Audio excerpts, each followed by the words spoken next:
12. 사람은 실체가 아니다.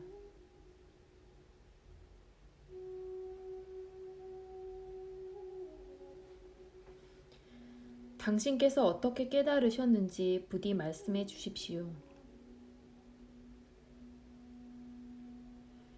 저는 34살 때 저의 스승님을 만났고 37살 때 깨달았습니다. 어떤 일이 일어났습니까? 무슨 변화가 있었습니까?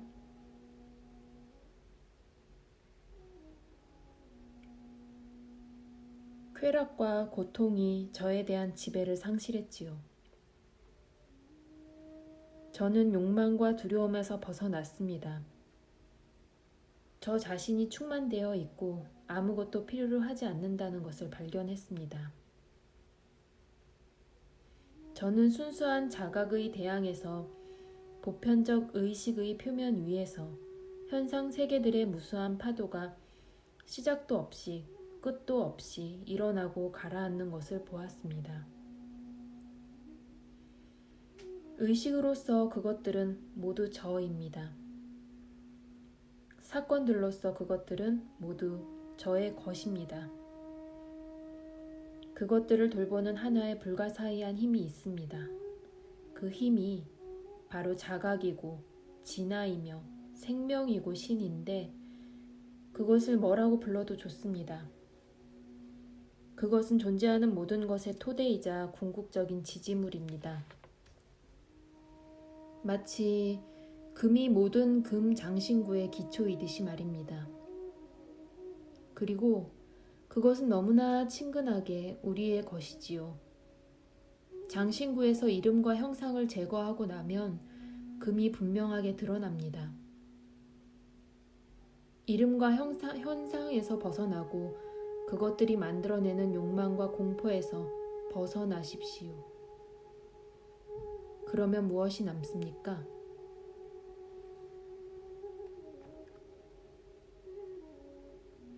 무입니다. 그렇지요. 공이 남습니다. 그러나 공은 가장자리까지 가득 차 있습니다. 의식이 영원한 현실태이듯이 그것은 영원한 잠재태입니다. 잠재태라는 것은 미래를 뜻합니까? 과거, 현재, 미래 다 있지요. 그리고 무한히 더 많이 있습니다.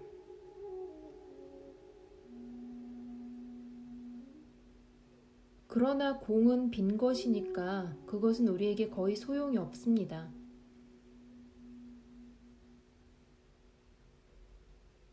어떻게 그렇게 말할 수 있습니까? 연속성의 단절 없이 어떻게 환생이 있을 수 있습니까? 죽음 없이 갱생이 있을 수 있습니까? 잠의 어둠조차도 원기를 되찾게 하고 활력을 줍니다. 죽음이 없다면 우리는 영원한 늙음 안에 영원히 빠져서 헤어나지 못할 것입니다.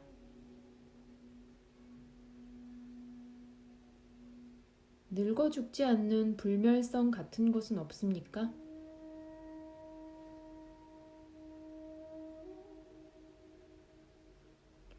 삶과 죽음이 하나의 존재가 가진 양 측면으로서 서로에게 불가결한 것으로 간주되면 그것이 불멸성입니다.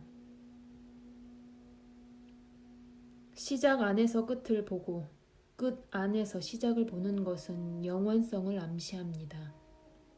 단연코 그대가 말하는 불멸성은 연속성이 아닙니다.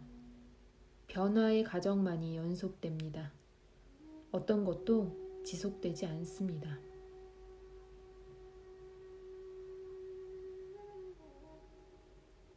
자각은 지속됩니까?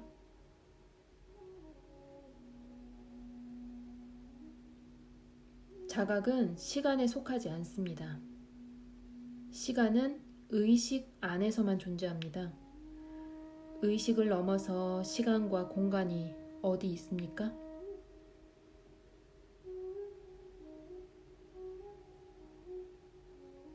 당신의 의식의 장 안에 당신의 몸도 있습니다.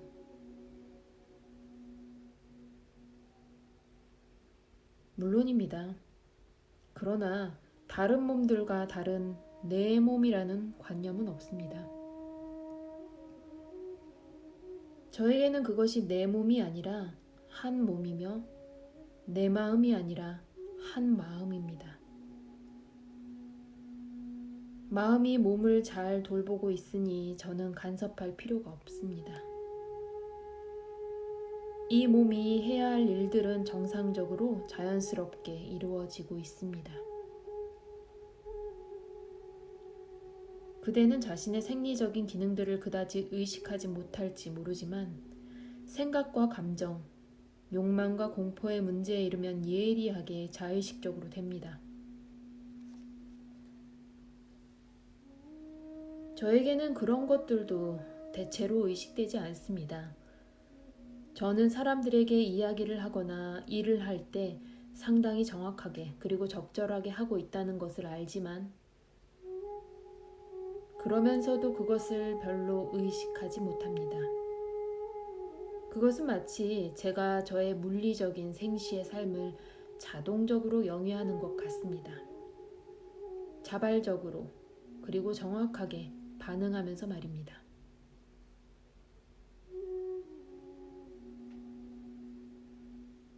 그 자발적인 반응은 깨달음의 결과로서 옵니까? 아니면 훈련에 의해서 되는 것입니까?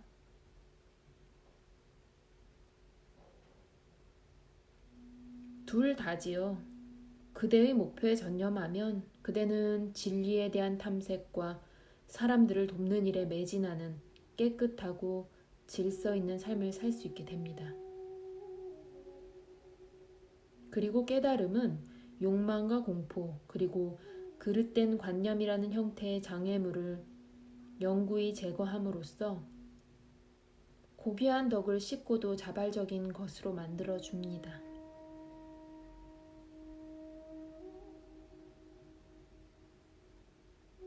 당신께서는 더 이상 욕망과 두려움을 가지고 있지 않으십니까?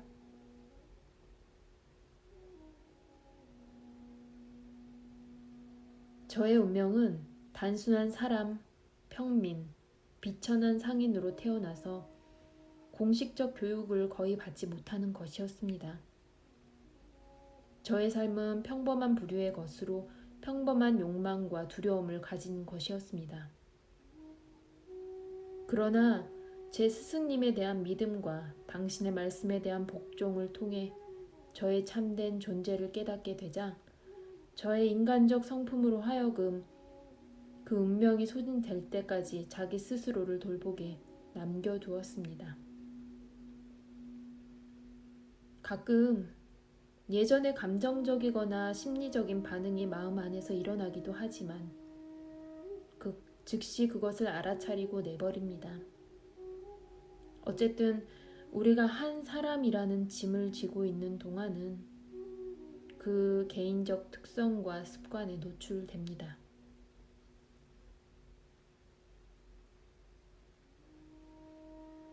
당신께서는 죽음을 두려워하지 않으십니까?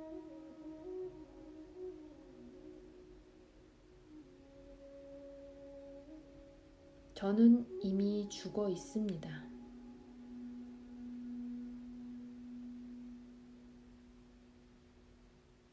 어떤 의미에서입니까?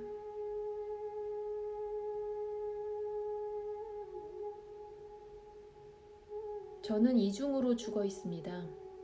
저는 제 몸에 대해서 죽어 있을 뿐 아니라 제 마음에 대해서도 죽어 있습니다.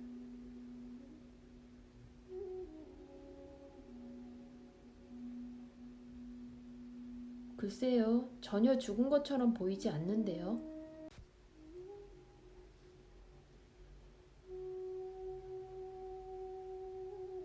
그것은 그대가 하는 말이지요. 그대는 저보다도 저의 상태를 더 잘 아는 것 같군요.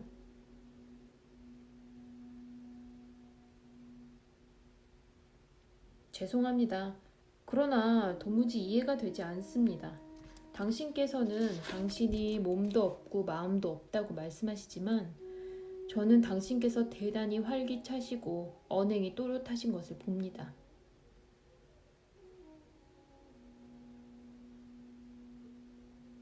그대의 뇌와 몸 안에서는 언제나 엄청나게 복잡한 작업이 진행되고 있는데 그대는 그것을 의식합니까?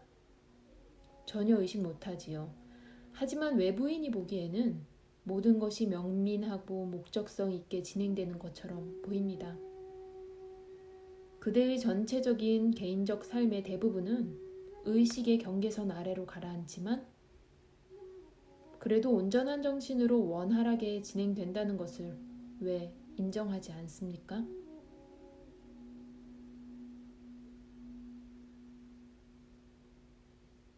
그것이 정상적입니까?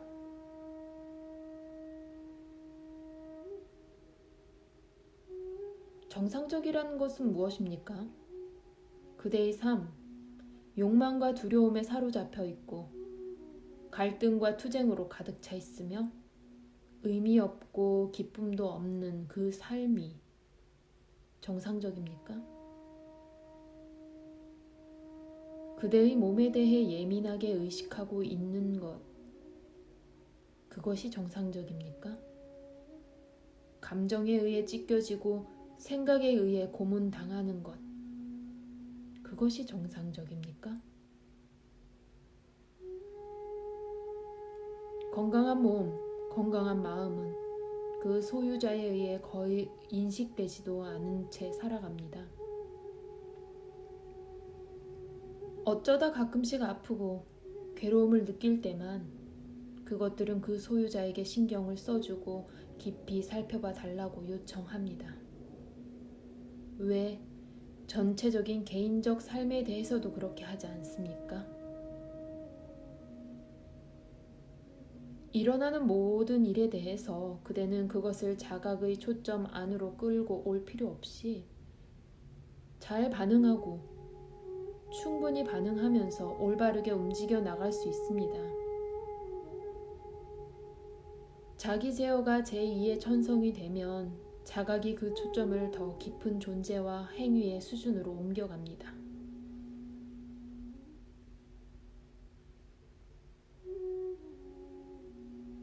그러면 우리는 로봇이 되는 거 아닙니까?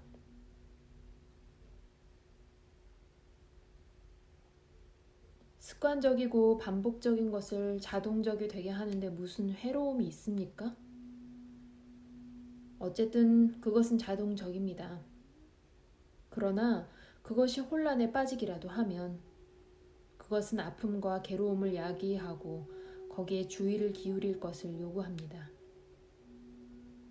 깨끗하고 잘 정돈된 삶의 전반적인 목적은 사람을 혼란과 속박과 슬픔의 짐에서 해방하기 위한 것입니다.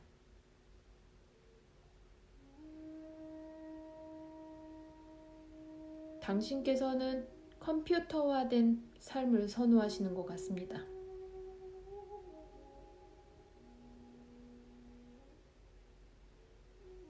문제들에서 벗어난 삶이 뭐가 잘못입니까? 인격이란 단지 실제의 한 반영일 뿐입니다. 왜 반영이 그 원물에 대해 당연히 충실하여 자동적이어서는 안 됩니까? 사람이 자기 자신의 구상을 가지고 있어야 할 필요가 있을까요? 삶이 그것의 한 표현인 그것, 원물인 실제의 삶을 이끌어 가야겠죠. 사람이란 단지 실제의 한 그림자일 뿐 실제 자체가 아니라는 것을 깨닫게 되면 초조해하거나 근심하지 않게 될 것입니다.